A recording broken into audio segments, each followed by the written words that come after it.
Hey, how are you? I'm Slice of Otaku, and I need someone to talk to about Infinity Train, which if you don't know is a Minisode pilot Cartoon Network recently released. If you haven't watched it yet, do yourself a favor and watch it. Links in the description. But anyways, in this episode we're introduced to our main character Tulip and her robot companions Glad One and Sad One. These dudes really break the mold in their first on-screen moments. For me, Tulip has all the makings of an incredible main character. The first reason being the most obvious. She's female, and a mature one at that, whereas most animated shows tend to stick with male main characters who also tend to be immature. Next, she's very intellectual, and I love it. My favorite characters in any show are the ones who utilize the power of their mind above all. She's a very logical thinker, and because of this, a lot of the episode's humor stems from her questioning the absurdity of her predicament, which we'll get into in a sec. The robots Glad and Sad are really something to behold, considering cartoon companions typically fall into the cute and adorable category. But these little guys don't even have faces, and what this does is magnify what we as the viewers can relate to, their personalities, which their names explain.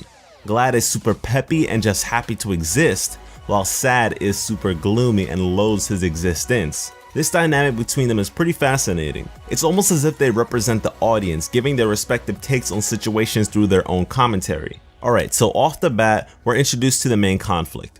Tulip is stuck on a train that seems to go on forever, and she wants to return home but can't. Each train cart has its own puzzle, world, and/or theme associated with it. This really reminds me of the Adventure Time episode Dungeon Train, and if this show ends up anything like that did, then Tulip's sure to come out of all this as an absolute beast. What's more is she has a mysterious number imprinted on her right hand. I like that she points out how devoid of logic it is. It doesn't seem to represent anything, but is instead just there. So many questions arise from these conflicts alone, like how did she get on the train in the first place? Where is the train headed, if anywhere? And who the heck's controlling it? It's shows like this that really get me pumped because I have to sit down and contemplate these things, which makes for a very enriching experience. And because of Tulip's characterization, she'll question her world as much as we do. It's clear to me that this pilot was carefully crafted in a way that makes it hard to be ignored. So many questions are presented subtly that you can't help but desire a completed picture, which you'll only get if it becomes a full series.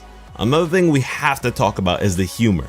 This is my kind of cartoon humor. Nothing obnoxious, nothing in your face, but it's calm and ironic. The dog jokes made me smile, but one joke in particular had me rolling. Maybe we can escape out the door. How do I unlock it? First, you put your paw on the handle. Okay. Then you turn it. All right. That's how all doors open. My people have been working on this technology for decades. Lastly, I want to talk about the monster thingy at the end. This part was dope and the setup was amazing. Something ominous is terrorizing the Dog Kingdom as we see both a massive shadow cast upon the sky and powerful tides. The shadow is discovered to be just a spider in front of a light, which made me just say, oh, alright, I guess. It built us up for a letdown, where I'm just grateful she isn't stereotypically afraid of spiders. Then, Tulip begins to question things and we see this creature reminiscent of No-Face from Spirited Away, which instantly gives me the creeps. This thing has machine guns coming out of its flaming eyes and it's mechanized under its mask. It refers to Tulip as a passenger and tells her she should stay in her seat and lets her go, when it clearly could have ended her. After it departs, the number on her palm changes. And that's it.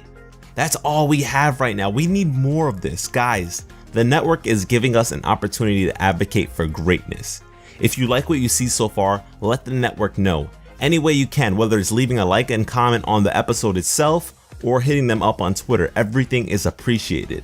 If you're wondering, my blind headcanon of a theory is that this creature is kind of like a Brainiac to the DC universe, where a creature is collecting things it likes from various worlds and putting them on display, in this case on a train. And that mechanized mask thing that we see is like an automaton for the conductor or whoever. That's all I've got right now from the little information we've been given, but I feel like they're gonna blow our heads off with this crazy stuff. And that number, I have no idea. I really don't know. But this show's potential is so limitless.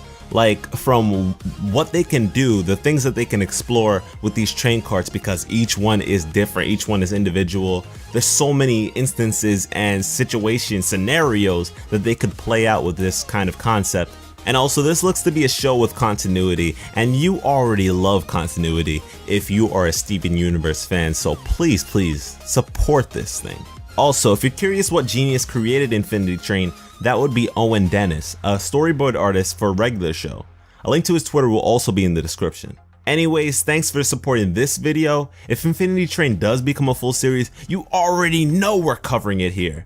Be sure to share this video and spread the word. Thanks for watching and have an awesome day.